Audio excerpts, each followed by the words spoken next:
Many believe Bruce Lee never faced a real challenge beyond his famous 1967 Long Beach demonstration, but the truth is very different. He fought in brutal, real encounters that left deep, lasting marks on the dragon, fights where a single mistake could have cost him his life. These experiences pushed him to forge his own combat philosophy, Jeet Kune Do. Our story begins on March 29, 1958, at an amateur school boxing tournament in Hong Kong. 17-year-old Bruce Lee had only recently started training in Western boxing, but he was already a restless and passionate student of martial arts. He faced Gary Elms, the reigning inter-school boxing champion for 3 consecutive years, representing King George School. To Bruce, Elms was more than just an opponent. He symbolized the disciplined, traditional British style that Bruce's rebellious energy was destined to challenge. The match was set for 3 rounds. From the first bell, Bruce moved differently. He didn't keep the classic boxing guard or circle around his rival. Instead, he advanced directly, cutting distance with short, precise steps, using instinctive Wing Chun techniques, minimal deflections, direct blocks, and centerline strikes.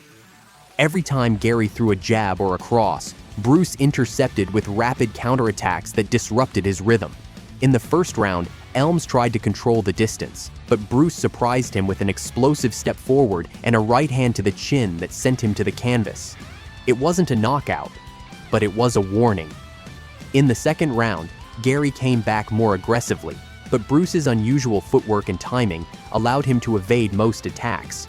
During a close exchange, Bruce dropped him again with a flurry of lefts, followed by a clean right to the face. By the final round, Bruce had complete control of rhythm, distance, and even the psychology of the fight. Although he could have ended it decisively, the tournament rules and padded gloves limited his striking power. Still, when the final bell rang, Elms was exhausted and clearly outclassed. Bruce won by unanimous decision, defeating not just the champion, but the very system that confined him. Yet the real turning point wasn't victory, it was frustration.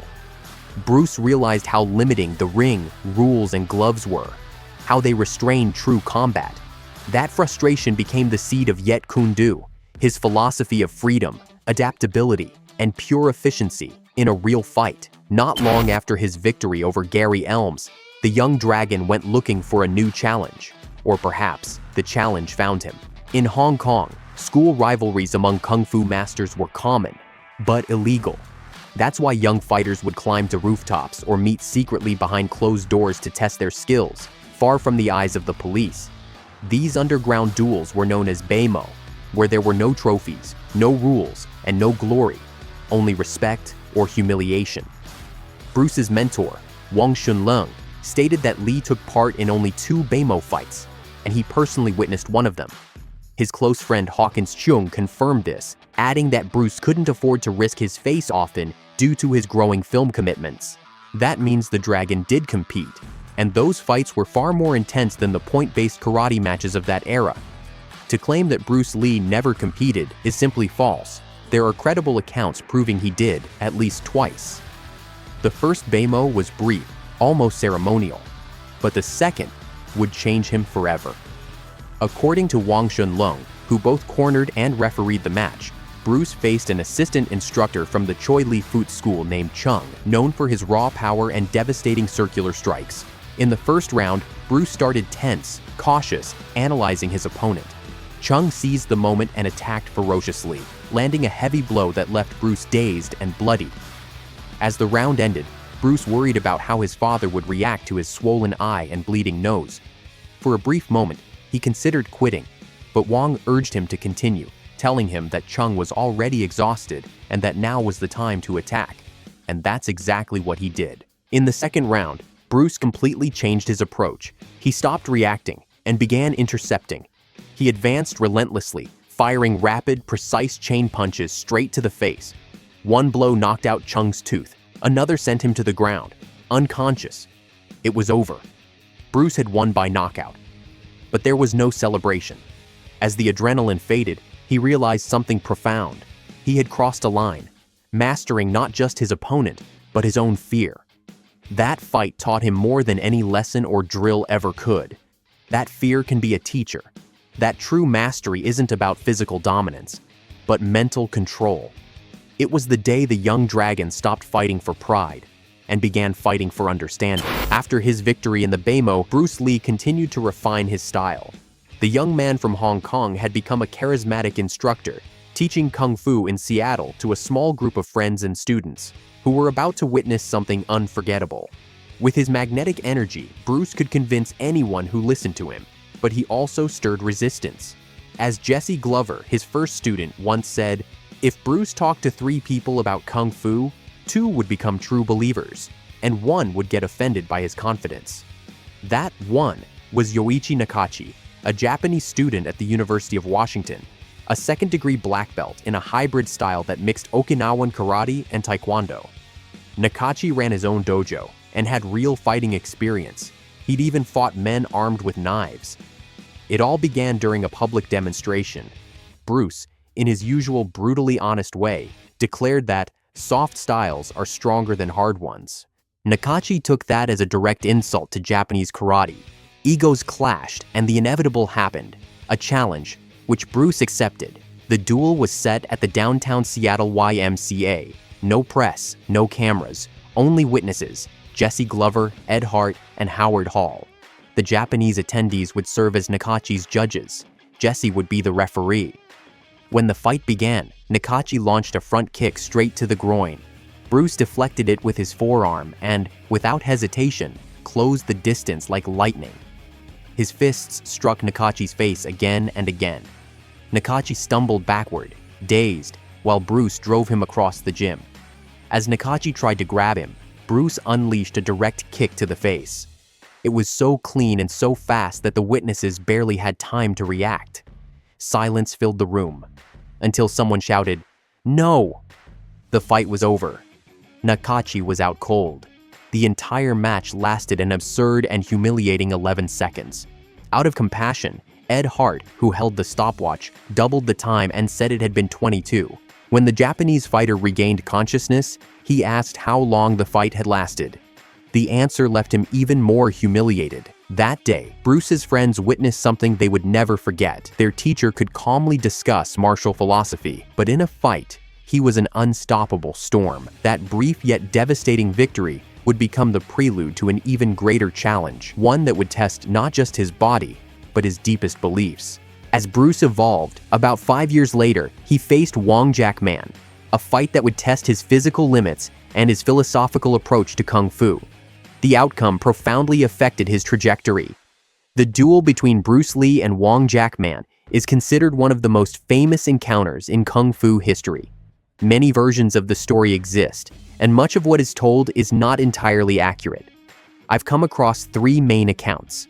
One from Greg Lee, son of James Lee, another from David Chin, who brought Wong Jackman to the fight, and a third written by one of Wong's students. To understand it better, it helps to recall Bruce's fight with Nakachi. Wong Jackman knew Bruce used Wing Chun and would attack his center line. He tried to avoid it using footwork. Some accounts say Wong tried to avoid direct exchanges. In one version, he ran around the room while Bruce pursued with chained strikes. After the fight, Liu Fong spoke with Bruce by phone and advised him to incorporate hooks and uppercuts into his style, which wouldn't make sense if Wong had only run. This suggests Wong did engage Bruce in several exchanges, using mobility and distance. Most accounts agree that Bruce eventually put Wong in a vulnerable position until Wong's companions interrupted the fight as they had been instructed. According to David Chin, the great lesson of this fight mirrored Bruce's boxing match with Gary Elms. Although he won, he was not satisfied with his performance and decided to change his approach to training and fighting. These experiences prepared the way for a transformative confrontation in his life, a secret fight that few have ever heard of. This bout is one of the most mysterious and undocumented episodes of Bruce Lee's legacy. For years, it remained hidden because he himself requested it. His opponent was Lau Tai-Chuen, a supporting actor in the feet and fists genre, aspiring for a leading role. He was said to be a boxing champion and expert in Shakuan, a Muslim branch of Shaolin Kung Fu.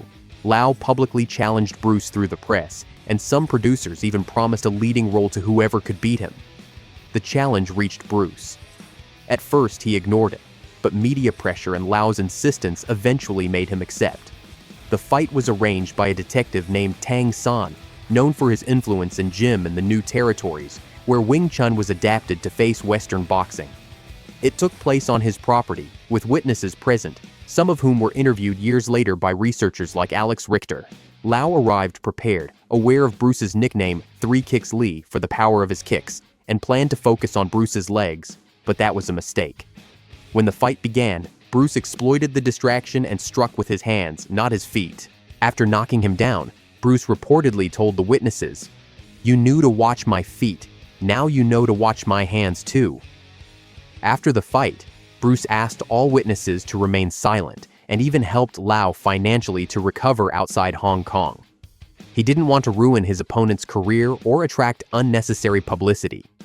Through these fights, from school duels to secret matches, we see not only Bruce Lee's skill and determination, but the evolution of his martial philosophy.